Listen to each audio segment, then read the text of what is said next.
Class today we discuss about cell cycle.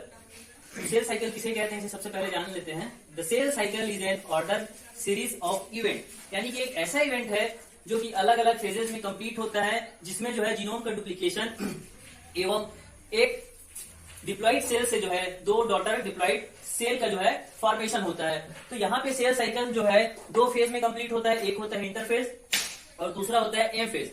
यहाँ पे जो है इंटरफेज पूरे सेल साइकिल का 95% भाग में जो है कंप्लीट होता है, जो कि तीन फेज में डिवाइड किया गया है। पहला होता है G1 फेज, जिसे गैप 1 फेज भी कहा जाता है। दूसरा होता है S फेज, जिसे सिंथेसिस फेज भी कहा जाता है। और तीसरा होता है G2 फेज, जिसे गैप 2 फेज कहा जाता है। अब यहाँ पे हम बात करें एम फेज की, तो एम फेज जो है दो स्टेप में कंप्लीट होता है। पहला होता है कैरियोकाइनेसिस और दूसरा होता है cytokinesis. Karyokinesis that means nucleus का division, cytokinesis that mean cell का डिवीजन। तो यहाँ पे कैरियोकाइनेसिस जो है चार अलग अलग फेज में जो है कंप्लीट होता है, जिसमें से जो है पहला है प्रोफेज, दूसरा है मेटाफेज, तीसरा है एनाफेज और चौथा है यहाँ पे टीलोफेज। तो यहाँ पे सबसे पहले हम डिस्कस करते हैं इंटरफेज के बारे में।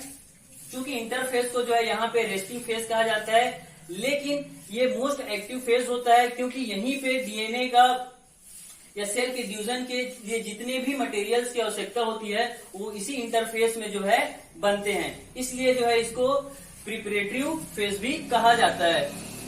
तो सबसे पहले जो है हम इसमें से G1 फेज को देखेंगे, जिसमें से जो है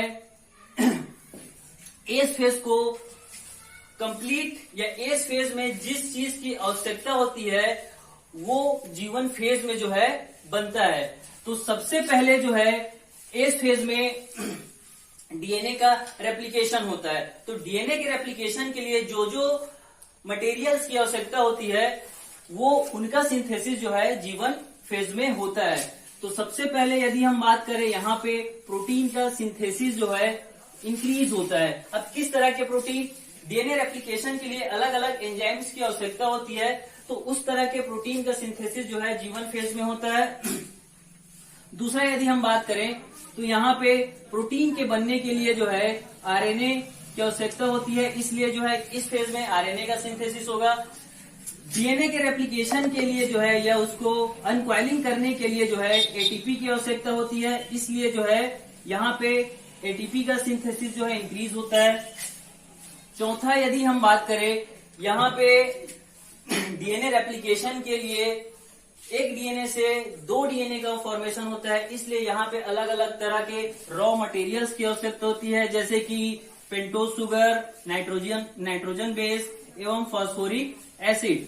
तो इस तरह के मटेरियल जो है G1 फेज में बनते हैं। अब सेकेंड यहाँ पे हम देखते हैं सिंथेसिस फेज, यानी कि एस फेज।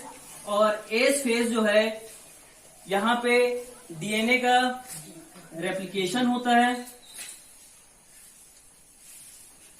डीएनए का रेप्लिकेशन जो है एस फेज में कंप्लीट होता है, और यहीं पे जो है क्रोमोसोम के फॉर्मेशन के लिए जो है एक बेसिक प्रोटीन की आवश्यकता होती है, जिसे हम हिस्टोन प्रोटीन कहते हैं। हिस्टोन प्रोटीन का फॉर्मेशन जो है इसी एस फेज में होता है। लेकिन बेसिकली यदि हम बात करें हिस्टोन प्रोटीन की, तो लोअर यूकेरियोट्स जो ऑर्गेनिज्म होते हैं उनमें 50% जो हिस्टोन प्रोटीन होता है वो G1 फेज में बनता है, जबकि 50% जो हिस्टोन प्रोटीन होते हैं वो एस फेज में बनता है। वहीं यदि हम हायर यूकेरियोटिक ऑर्गेनिज्म की बात करें तो यहाँ पे 100% जो है हिस्टोन प्रोटीन एस फेज में बनता है। तीसरा यदि हम बात करें तो यहाँ पे डीएनए का जो कंटेंट होता है,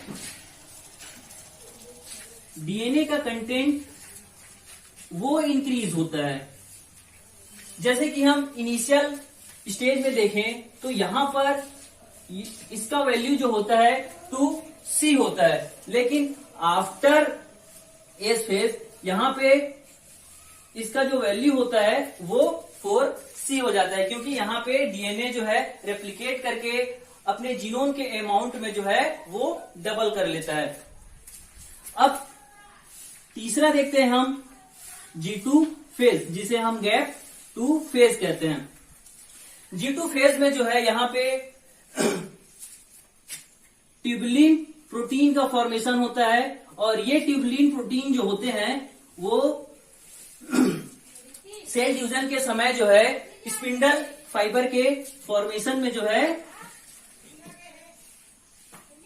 स्पिंडल फाइबर के फॉर्मेशन में जो है अहम रोल निभाते हैं। वहीं हम यदि बात करें तो यहाँ पे आरएनए का सिंथेसिस जो है वो इंक्रीज होता है, क्योंकि प्रोटीन को बनने के लिए जो है आरएनए की आवश्यकता होती है। अब यहाँ पे एटीपी का सिंथेसिस जो है वो इंक्रीज होता है। और एटीपी का सिंथेसिस यहाँ पे क्यों इंक्रीज होता है? क्योंकि जब क्रोमोसोम स्प्लिट होता है तो एक क्रोमोसोम को पोलर एंड में धकेलने के लिए जो है 30 एटीपी की रिक्वायरमेंट होती है। इसलिए जो है यहाँ पे एटीपी का जो सिंथेसिस होता है वो इंक्रीज होता है।